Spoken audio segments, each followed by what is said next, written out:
and they come all this way on their own, and and when they have a stage like last night, and when they soar like he did on it, it's really quite something to think about. This is the Huskies' 5th men's championship, and all of them have come at the turn of the century, since the turn of the century. Is UConn now up there with the Kentuckys, UCLAs, those kind of schools, the blue bloods of college basketball? It's absolutely up there, and you would have to, and it really didn't get started with that kind of thinking until Jim Calhoun got there as coach in 1986. So, but it's absolutely up there with them, and in fact, you would have to think about the fact that with 5 titles on the last quarter century, 2 more than anybody else, they could make the argument that they're above all the others if you wanted to stipulate that argument, sort of hinges on titles alone, which is the hardest thing to get. Chuck Culpepper, sports reporter with the Washington Post. Thanks. Thank you. This is NPR News. I'm Ian Martinez. And I'm Steve Inskeep. And I'm Michael Hill. Marketplace Morning Report is next, and later on Morning Edition, the social media app TikTok has launched a number of musicians' careers. My first song that I posted to TikTok 5 months later, I had a record deal. You get to skip a couple steps. But that pipeline may end if the U.S. government follows through on a threat to ban the app over security concerns. More on that in about 15 minutes.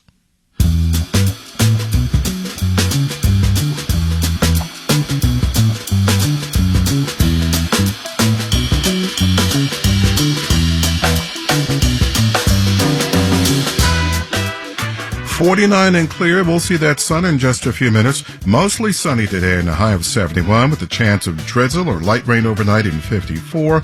And then tomorrow, another chance of drizzle or light rain. Some patchy fog, cloudy, temperature falling in the morning. Late morning, that is, to the low 50s. Right now, 49 and clear at 6:51.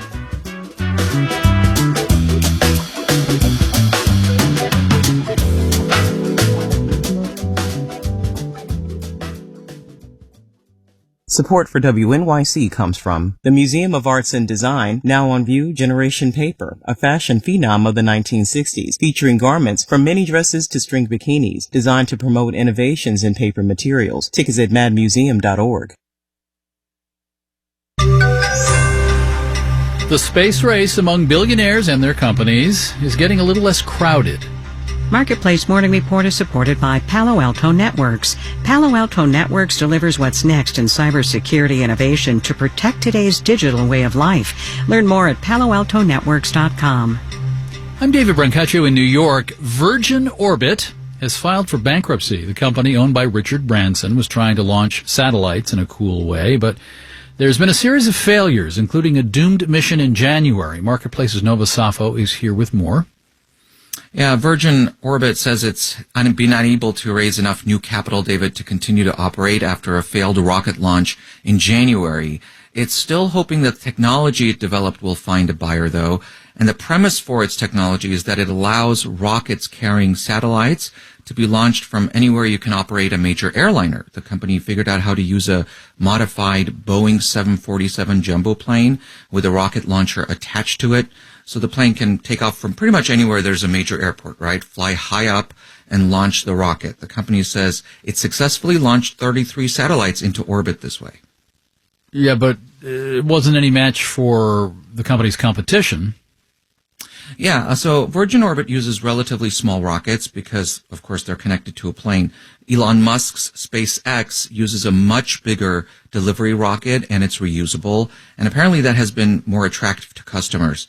SpaceX has also sent astronauts into space already. It's reportedly currently valued at well over $130 billion. For Virgin Orbit, it's not even close. Right now, it has a market value of about $65 million.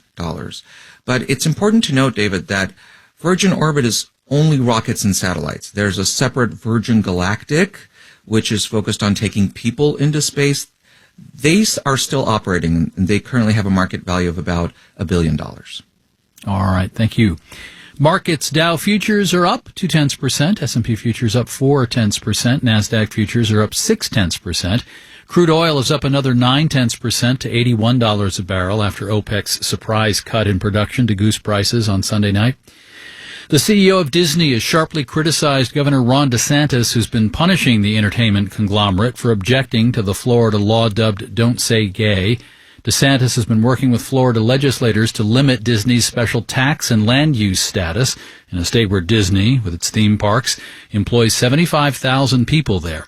At a shareholder meeting yesterday, the Disney chief, Robert Iger, called DeSantis' move, quote, anti-business and anti-Florida, saying Disney has a right to free speech just like individuals. A spokesman for the Florida governor says Disney continues to fight for special benefits and to dodge state law. Marketplace Morning Report is supported by JLL, committed to providing adaptable floor plans with each real estate opportunity JLL offers that can benefit its clients' business, employees, and community. More at JLL.com. See a brighter way. Today is a grim anniversary of a terrible moment in U.S. history. 55 years ago today, civil rights giant the Reverend Dr. Martin Luther King Jr. was killed by an assassin at the Lorraine Motel in Memphis. The nation and the world grieved. For the King family, the stresses and the trauma continued across generations. Now, experts study the health costs of stress in the context of racial inequity. Lee Hawkins is exploring this topic. He's a colleague who has a podcast in development for our APM Studios branch and is finishing his book, Nobody's Slave, How Uncovering My Family's History Set Me Free. Hey, Lee. Hey, how are you? 55 years since the terrible events of Memphis, you've been reflecting on the stresses experienced by Dr. King's extended family, really even into new generations.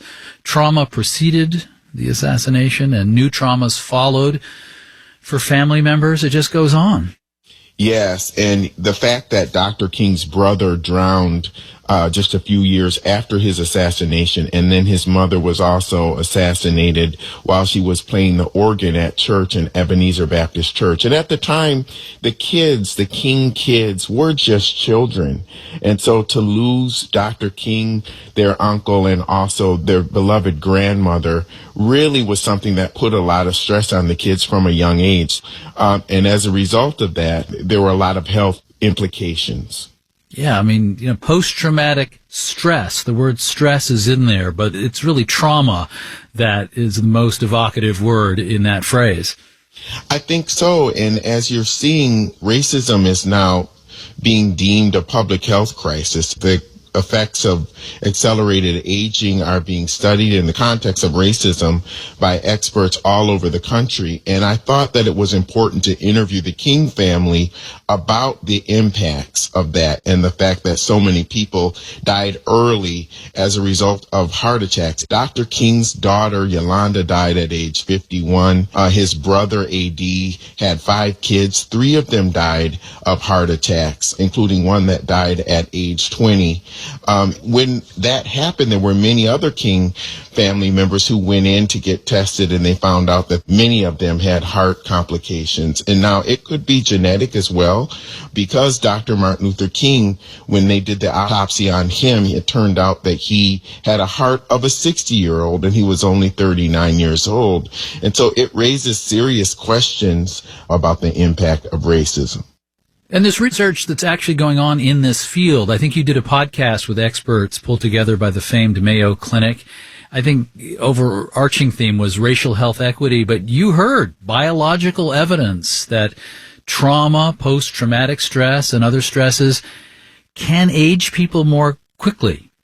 Yes, indeed it can. In the scientific community, there's a real push to start to collect data about people's patient profiles and get ahead on the possibility to prevent some of these illnesses. We do know that chronic stress from childhood, adverse childhood experiences, having 4 or 5 or more of those can significantly increase the likelihood of a person dying 20 years earlier. So to be a young child and go through that, it wouldn't be surprising for someone to have a long-term effect and impact after all of that trauma. Lee Hawkins, thank you very much. Thank you so much, David. Look for Lee's new podcast from our APM Studios branch coming out in early 2024 about the intergenerational effects of slavery and Jim Crow segregation, along with the release of his book, Nobody's Slave, How Uncovering My Family's History set me free. In New York, I'm David Brancaccio, Marketplace Morning Report. May PM, American Public Media. WNYC is supported by the John S. and James L.